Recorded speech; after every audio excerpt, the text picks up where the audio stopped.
Hi, Nancy Burt-Preece, your independent Stampin' Up! Demonstrator. Please check out all my social media. If you're not a part of my Facebook business page, please join. Today, I am casing a card from April Davis. I'm tweaking it and doing it a little bit differently, but her basic idea was this design. So what I'm starting out with is Secret C 5.5 by 8.5, scored at 4 1/4. And I'll go ahead and bone fold that. Then I have a small piece of white for the front. It's 3 5/8 by 4 1/2, and I forgot I changed that. That's 4 1/2. I don't need it quite as long as the background. Then I am using some of the paper. It's this really neat paper that comes, that textured paper that comes in the Nature Walk Suite. That is just really, really neat.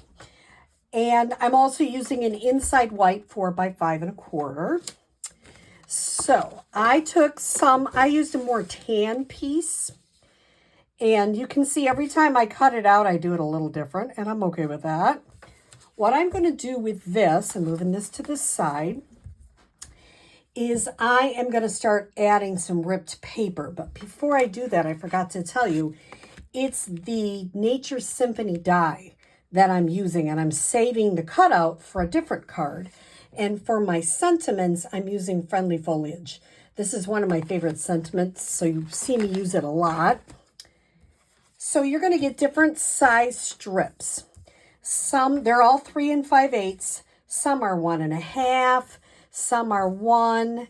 A couple of them might only be 3/4. So you get like different, and remember it's double-sided.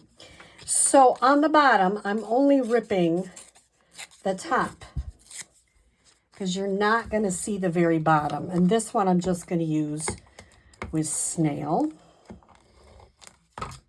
So if you were looking at my to-go kit, this is the second design, and you will get enough to make 2 cards, and they will naturally look different because every time you do it, they'll look just a smidge different. So now I'll do, remember it's double-sided. So this one, I'm going to tear, remember tear towards yourself, and I'm going to tear both sides.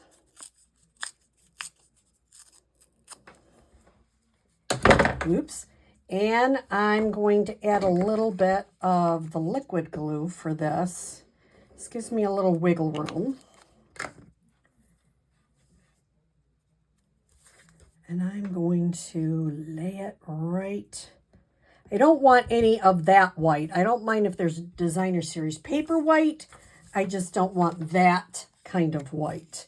And that's what I'm doing. I'm just doing some of this with my fingers. I'm ripping towards myself.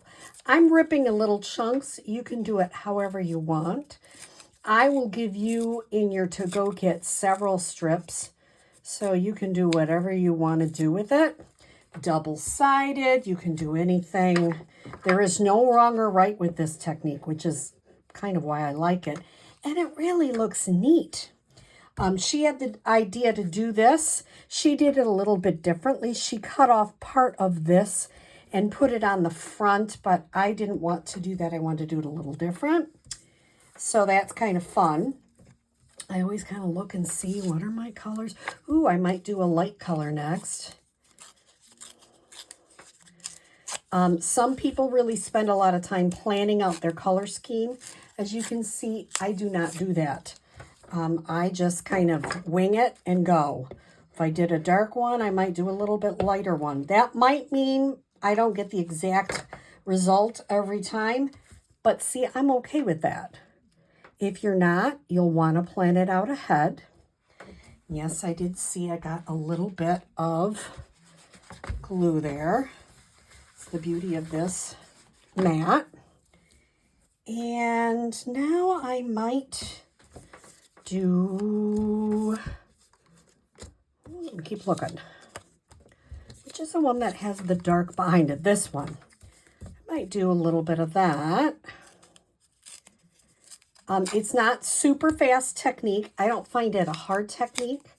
I don't mind ripping paper. Some people don't like that, and I totally respect that. This might not be for you. It is a little fussy, but I think it's just a really pretty technique.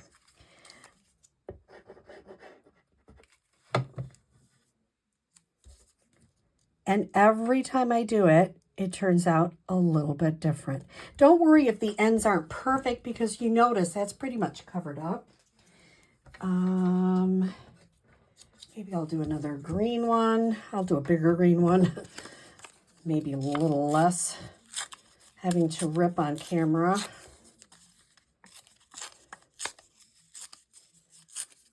Okay.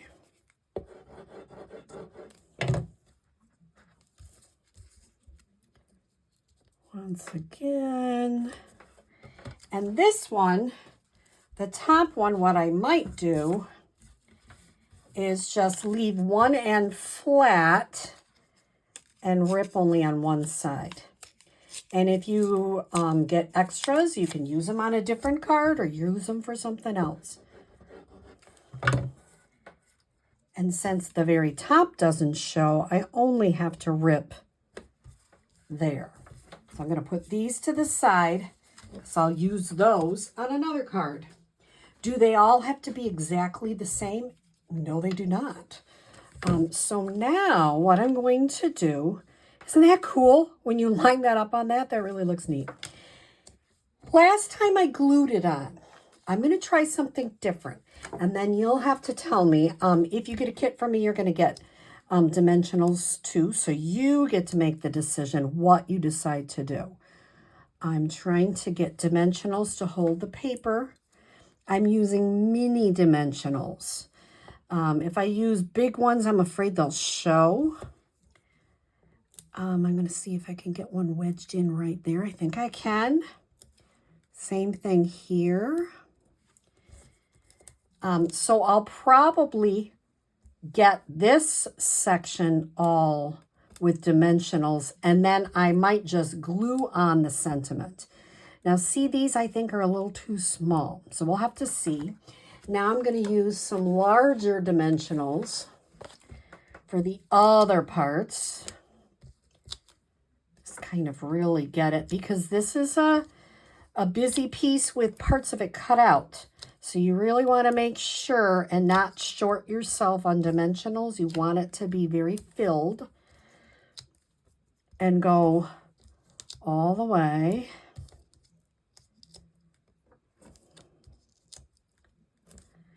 So like I say, I'm using several. I know that. I always tell people, you know, at my classes, you want to make sure it stays. You don't want it to fall off. That would be crazy. You create this beautiful card and then you send it to somebody and it falls off. So for this specific one, because there's a die cut area, I would say more is better for this. So now I'm going to see if I can do this. One other demonstrator just picks these up like nobody's business. I don't know if I can. Oops, that one I got. She just goes through and picks them up with her take your pick tool. Yeah, they are doing pretty good. Oh, that one I didn't get.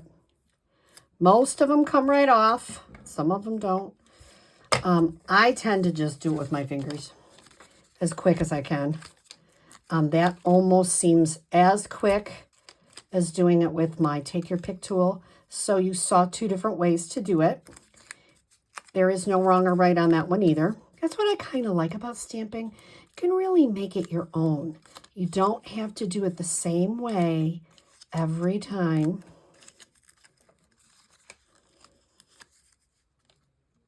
All right, let me see. I got all, oops, got a couple of them here I didn't get off. That's the only bad thing. It takes you forever to get them all off.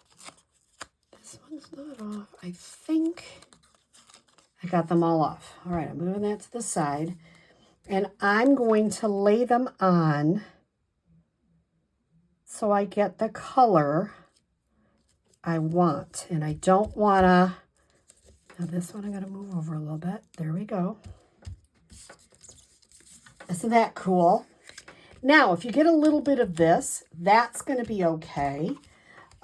Because it's already on this other piece, and if it sticks a little bit to your card base, I don't think that's a bad color. That's not a bad thing. So here we go. Adding this on.